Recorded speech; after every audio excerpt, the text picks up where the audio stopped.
Hermanos y amigos que nos siguen a través de las redes sociales, es un placer para nosotros continuar estudiando con ustedes esta serie de lecciones. Esta serie consta de 13 lecciones y esta semana estudiaremos la número 4, titulada Los primeros dirigentes de la iglesia. La iglesia primitiva debe ser el modelo a seguir. La iglesia de hoy tiene que copiar de ella. Debemos emular la iglesia primitiva por muchas razones. En primer lugar, la iglesia de hoy debe tener la misma unidad que tenía la iglesia primitiva. Esas oraciones fervientes que ellos hacían, como también la forma de elegir sus dirigentes. Lo hacían en una forma bien democrática, en una forma bien justa, eligiendo a las personas no por simpatía, sino por lo que el Espíritu Santo le mostraba de la cualidad que tenían las personas. En esta semana nosotros estudiamos una lección muy interesante que quisiera analizar con ustedes del versículo para memorizar, y los encontramos en el libro de los Hechos, el capítulo 6, el versículo 7, y nos dice: y crecía la palabra del Señor, y el número de los discípulos se multiplicaba grandemente en Jerusalén, y muchos de los sacerdotes obedecían a la fe. Aquí el versículo nos habla de un crecimiento y una multiplicación.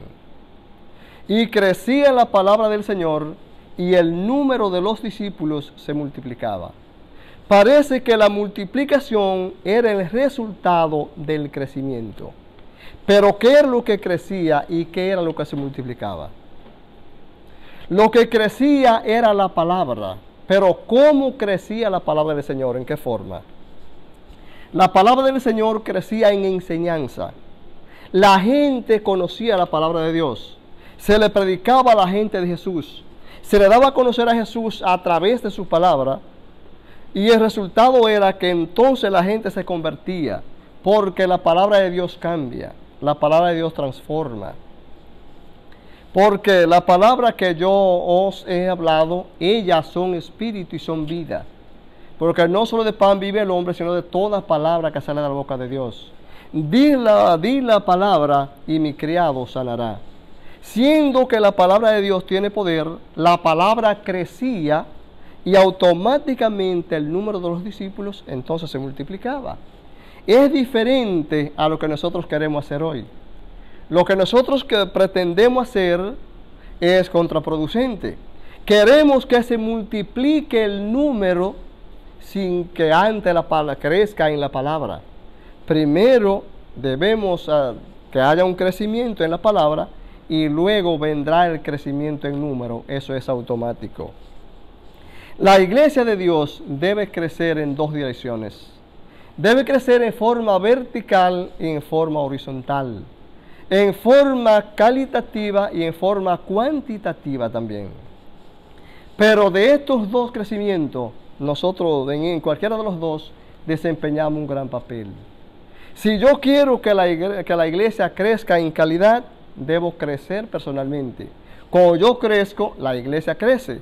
Yo no puedo creer o querer que la iglesia crezca cuando yo me mantengo estancado.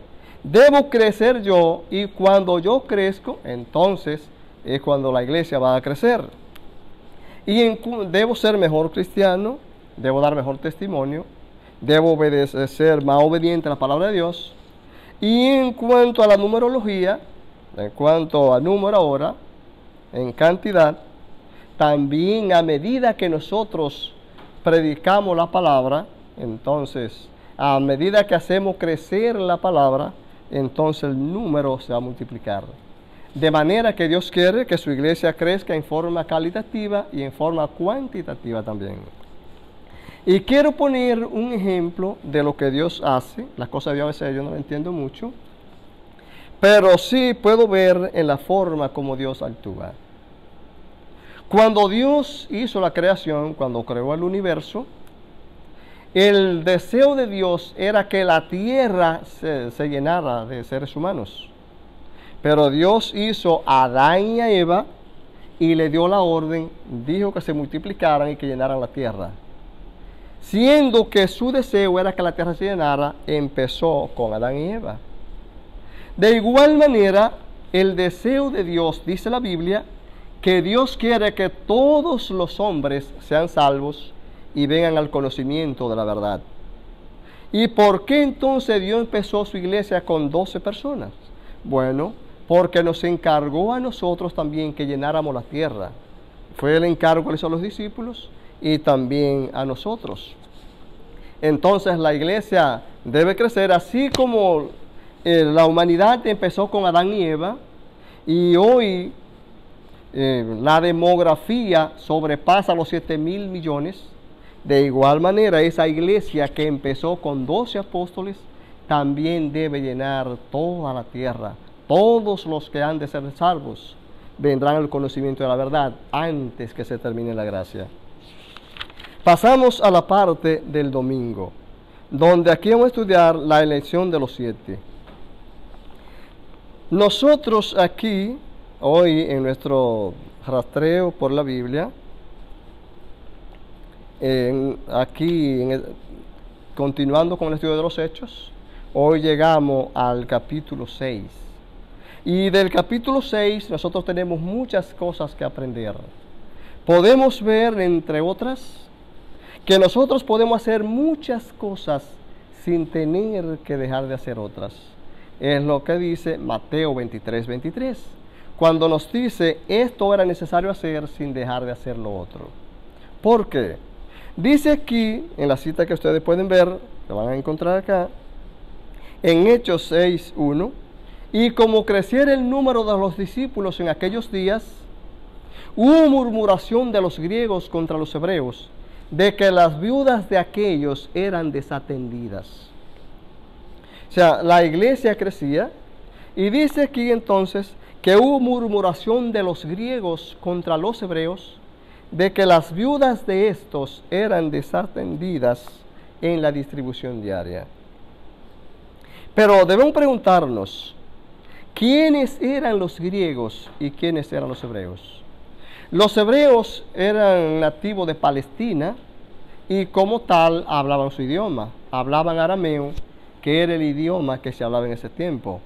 Mientras que los griegos helenistas que habla aquí, ellos también eran hebreos, pero de la dispersión, eran hebreos de la diáspora, eran personas nacidas en el mundo greco-romano y por consiguiente hablaban su idioma también, que era el griego.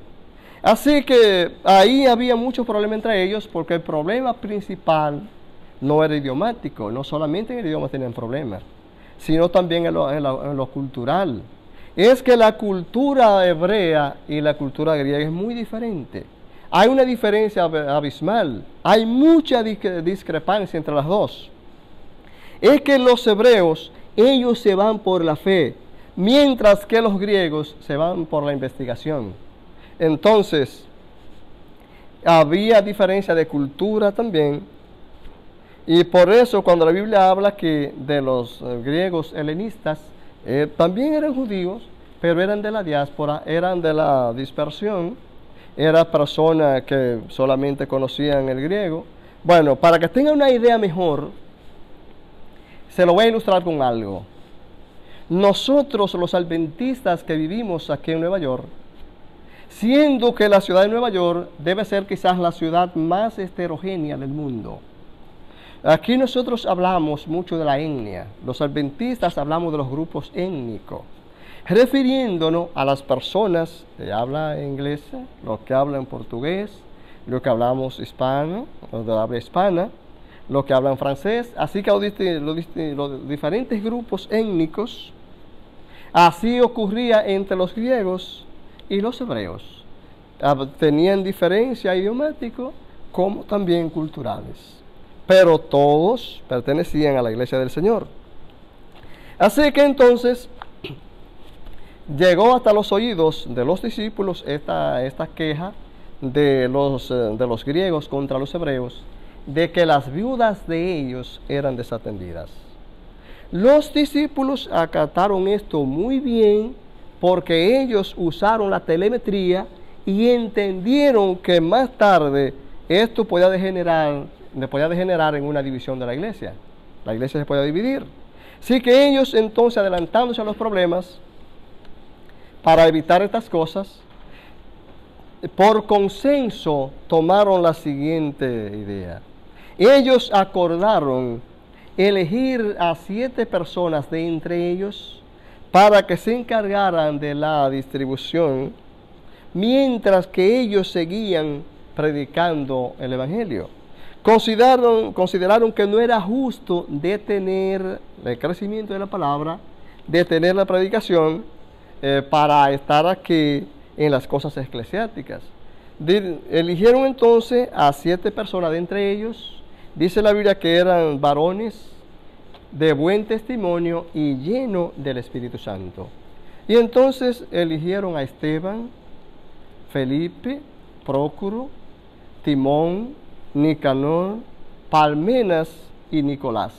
Estas 7 personas llenas del Espíritu Santo serían las personas que se encargarían entonces aquí de la distribución diaria, mientras los discípulos seguían predicando el Evangelio. Y así lo hicieron. Repetimos, entendiendo que esto era necesario hacer sin dejar de hacer lo otro. Aquí entonces seguían predicando y también seguían atendiendo a los pobres, a las viudas y a los huérfanos. Vemos entonces que los discípulos, aunque estaban ocupados, estaban preocupados, estaban empeñados, estaban deseosos de atender las necesidades de los pobres, entendían también que no era justo dejar de predicar la palabra, y hacían las dos cosas simultáneamente por medio de la elección de los 12. En esta parte acá, que es la parte del lunes, aquí el lunes estudiamos entonces el ministerio de Esteban.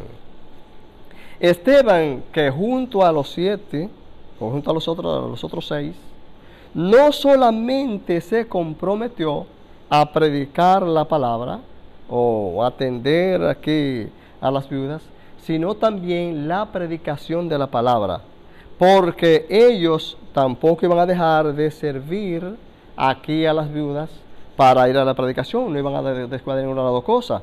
Por eso, aunque la Biblia no dice acá que eran diáconos, pero nosotros entendemos que eran diáconos porque se nombraron personas para servir.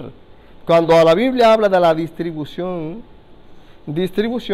en griego se usa la palabra diaconía, servicio, asistencia, socorro, mientras que para diáconos entonces se usa la palabra, aquí la palabra dolus, que quiere decir servicio o siervo.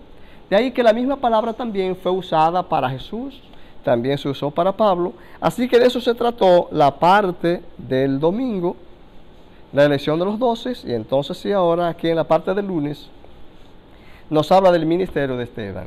Este hombre que fue elegido, que era lleno del Espíritu Santo, que se comprometió no solamente a la distribución diaria, sino a seguir testificando.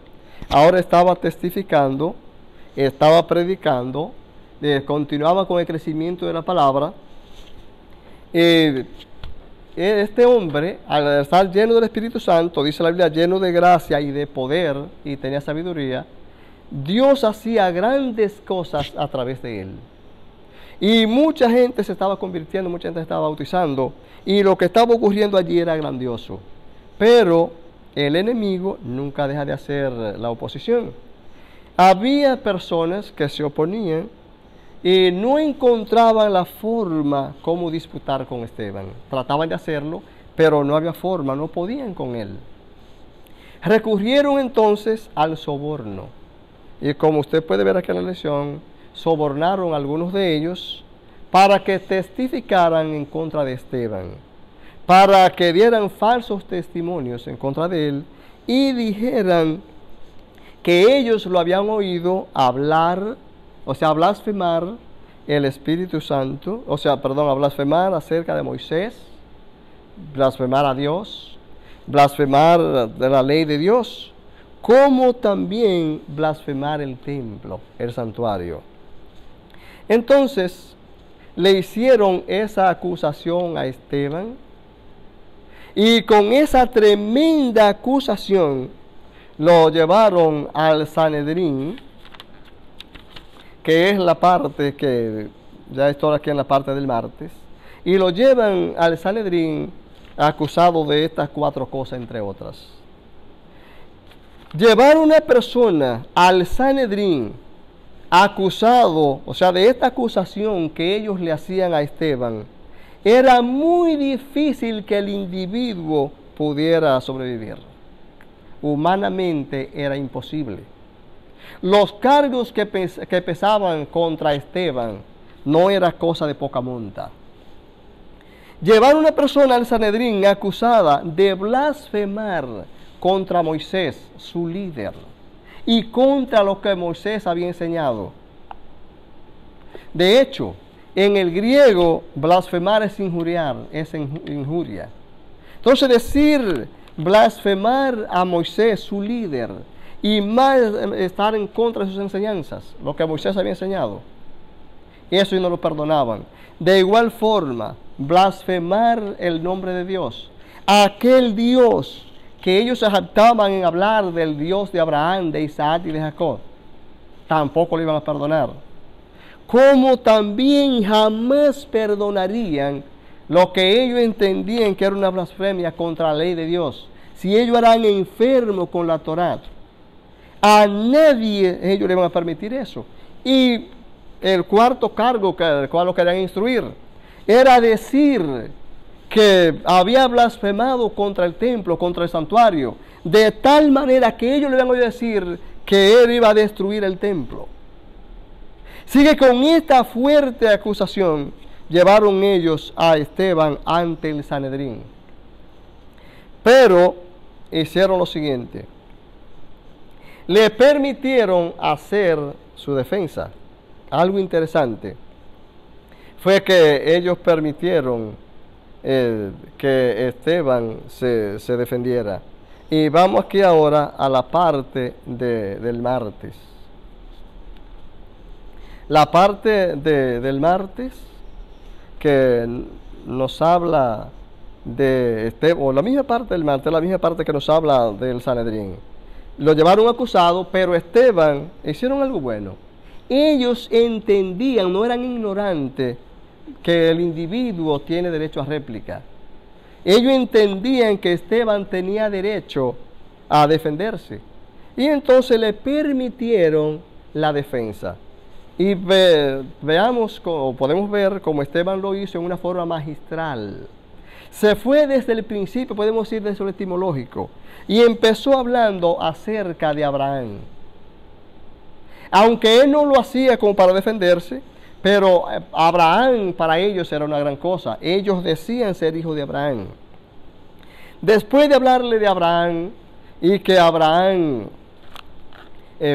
fue, y Dios le dijo: sal de tu tierra y de tu parentela, y se fue, y allí hizo el pacto con ellos de la circuncisión, cuando ellos creían mucho en la circuncisión.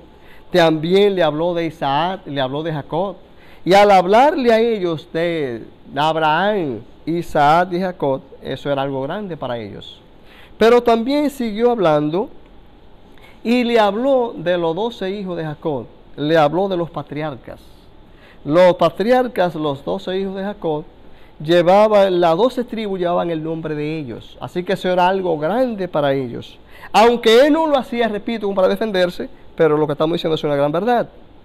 Continuó hablando entonces de José, cómo José, sus hermanos lo vendieron, cómo José llegó a Egipto, y allí en Egipto, en la forma como Dios lo prosperó, de tal manera que llegó a ser allí el gobernador. También habló de cómo los hermanos de José, cuando vino la gran sequía, fueron a Egipto, y allí vieron a José, descubrieron que estaba vivo.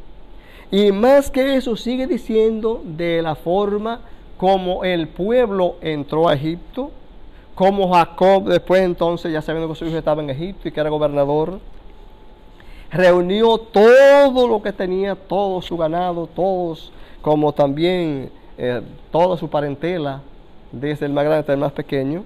Dice la Biblia que eran unos 70 en total. Y Dios le dijo a Jacob que no temiera ir a Egipto porque iba a multiplicar su descendencia. Y le dicen la forma como llegó el pueblo a Egipto. Se dice que el que llegó a Egipto fue Jacob con todo lo suyo. Se dice que fue el pueblo de Israel. Cuando le dice el pueblo de Israel estaba en Egipto, no se está refiriendo a la nación de Israel. El pueblo de Israel se estaba refiriendo a Jacob, que Dios le cambió el nombre de Jacob a Israel, y entonces él fue el que entró a Egipto con todos los suyos.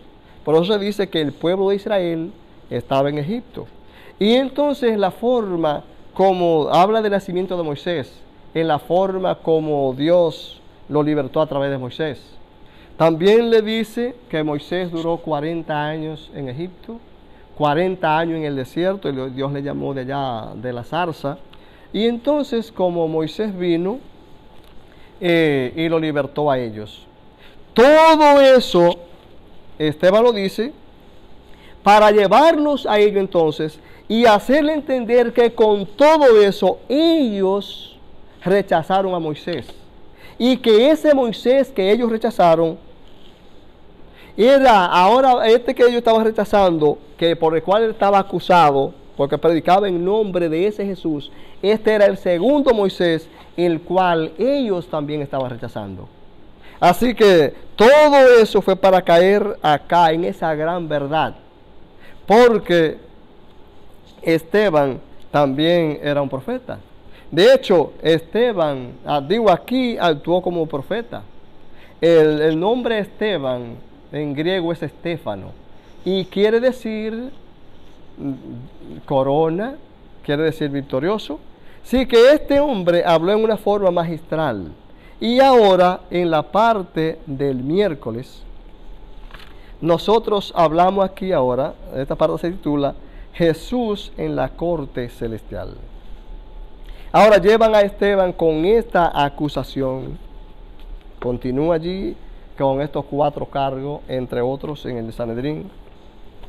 Y ahora aquí usted puede ver que en el capítulo 7, los versículos del 1 al 53, Esteban sigue hablando y ya ha hablado de todo esto, y ahora llegamos a los versículos 55 y 56, donde Esteban alzó los ojos al cielo y vio la gloria de Dios.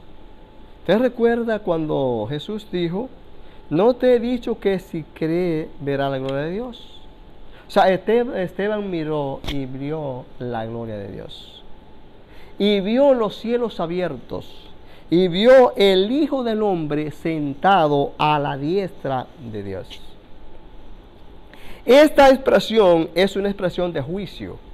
Porque él, así como los profetas, a veces cuando la gente les rechazaba, ellos predicaban unos temas de juicio y le hacían saber el juicio que vendría sobre ellos, al rechazarlo, no a ellos, sino a quien lo envió, rechazar la palabra de Dios, no la de ellos. Es lo que Esteban también está diciendo aquí. Entonces, eso de que Esteban vio a Jesús, ¿sabe por qué habla de Jesús en la corte celestial? Porque como Esteban vio a Jesús, Jesús ve que lo que está ocurriendo aquí en la corte terrenal, él también es un testigo ocular allá en la corte celestial, en el cielo. Él está viendo lo que ellos están haciendo, del cual tenían que dar cuenta y con el cual se estaban condenando. Cuando Esteban dijo así, ellos pensaron entonces que ya no había otra cosa que hacer. Cuando Esteban dijo, veo los cielos abiertos y veo la gloria de Dios, veo el Hijo del Hombre a la diestra de Dios. Ellos entendieron entonces que esta era la mayor blasfemia y ahora le entraron a Esteban con todo lo que ellos eran. Y nosotros podemos ver lo siguiente. Como que ellos, la acusación que le estaban haciendo era una acusación de blasfemia. El castigo para la blasfemia era que se juntaba el pueblo y apedreaban al individuo hasta matarlo. Ese era el castigo por la injuria, por la blasfemia. Así lo hicieron entonces, todo el pueblo vino y lo apedreaba. Y nosotros en Esteban podemos ver este hombre que la Biblia dice que era lleno del Espíritu Santo, lleno de gracia, y que tenía sabiduría. En la muerte de este hombre nosotros podemos ver una de las muertes más parecidas a la muerte del Señor Jesús. ¿De qué manera? En primer lugar, a Esteban le quitaron la ropa. Al Señor Jesús echaron suerte con su ropa. Pero nosotros podemos ver también cuando Jesús dijo, Padre, perdónalo porque no saben lo que hacen. Esteban también dijo, no le tome en cuenta este pecado. Jesús dijo, Padre, en tu mano encomiendo mi espíritu. Esteban dijo, Señor Jesús, recibe mi espíritu. Ustedes recuerdan que nosotros en una de las lecciones anteriores, refiriéndonos o hablando de Hechos 1:8, como dice, me seréis testigo, nosotros describimos allí lo que significa ser testigo. Si usted estudió la lección, recuerda que decíamos que la palabra testigo viene del griego martus, deriva de la palabra martireo o martureo, y que significa mártir. Este hombre que estaba consciente de lo que significaba ser un testigo del Señor, por testificar del Señor, lo apedrearon. Pero él sabía que su vida estaba escondida en Cristo. Y antes de retractarse, permitió convertirse en el primer mártir que se conoce en la historia. Así que de eso se trató la parte del miércoles, y la parte del jueves, con el cual pretendemos terminar, se titula entonces la propagación del Evangelio. Nosotros vemos que el diablo manda la maldición y Dios la cambia en bendiciones. Que lo que es una derrota para los hombres constituye una victoria para Dios. ¿Por qué? Porque después de la muerte de Esteban, ese mismo día se desató una gran persecución en Jerusalén. Pero una cosa terrible. De manera que ellos tuvieron que disgregarse, tuvieron que correr para diferentes lados. Mientras que otros corrían para partes diferentes, Esteban descendió no Esteban, sino Felipe. Felipe corrieron para diferentes lados. Felipe corrió para Samaria. Y allí en Samaria, Dios estaba haciendo grandes cosas a través de Felipe. La gente se estaba convirtiendo, la gente se estaba bautizando. Allí ocurrían muchos señales y milagros, muchos endemoniados eran libertados. Aún Simón el mago, que por mucho tiempo había estado engañando a las personas, también fue bautizado. Y cuando la noticia llegó hasta los discípulos allá a Jerusalén, la cosa era tan grande lo que estaba ocurriendo allí en Samaria, que tuvieron que enviar a la iglesia de Samaria a Pedro y a Juan para que fueran a confirmar a los hermanos a través de la oración y la imposición de las manos. Allí Felipe hizo grandes cosas, o Dios hizo grandes cosas a través de Felipe. Queremos reseñar, y para su conocimiento, porque ese Felipe que usted ve que habla aquí, es el Felipe entonces que Dios envía para que se encuentre con el eunuco etíope, para que le predique, para que le aclare, para que le enseñe y luego lo bautice. Ese Felipe no es el Felipe que la gente cree. Mucha gente cree que se refiere a Felipe, el discípulo que formaba parte de los 12, aquel que era de Bethsaida. No era ese Felipe. Ese Felipe era uno de los 7 diáconos que fueron elegidos y que no solamente se propusieron servir allí en el trabajo eclesiástico, sino también seguir la testificación del Evangelio. Y Felipe, en el griego, tiene un significado un poquito hasta jocoso. Felipe, filo, que usted sabe que es amor, hipos, entonces, es caballos en griego. Entonces Felipe significa amante de los caballos o amor por los caballos. Así que ese Felipe, más tarde entonces, después de formar la iglesia en Samaria, Dios lo envía. A veces uno no entiende las cosas, porque si él estaba teniendo un gran éxito allí en Samaria, entonces Dios lo envía para que se encuentre, lo saca de allí, lo llama, el Espíritu le indica, y él va y se encuentra con el eunuco etíope, para que lo enseñara y lo bautizara. Repetimos, vemos entonces que el enemigo manda la maldición, Dios la cambia en bendición. Por la persecución desatada en Jerusalén, se formó la iglesia en Samaria. Eso vemos en el versículo 1. En el versículo 5 vemos que por la predicación de Felipe, allí lo que ocurrió fue tan grande que tuvieron Pedro y Juan que venir para confirmar los hermanos y a través de la oración y la imposición de las manos. Vemos aquí también que el Señor mandó el ángel para que instruyera a Felipe y fuera y bautizara el eunuco etíope. Y vemos, hermano, todo, si no hubiera sido así, quizás no se forma la iglesia en Samaria. Recuerde antes la enemistad que había entre los samaritanos y los judíos. Y de hecho, los primeros no judíos en recibir el evangelio fueron los samaritanos. Sí, que Dios les bendiga, Dios les guarde, y nos veremos entonces en la próxima lección.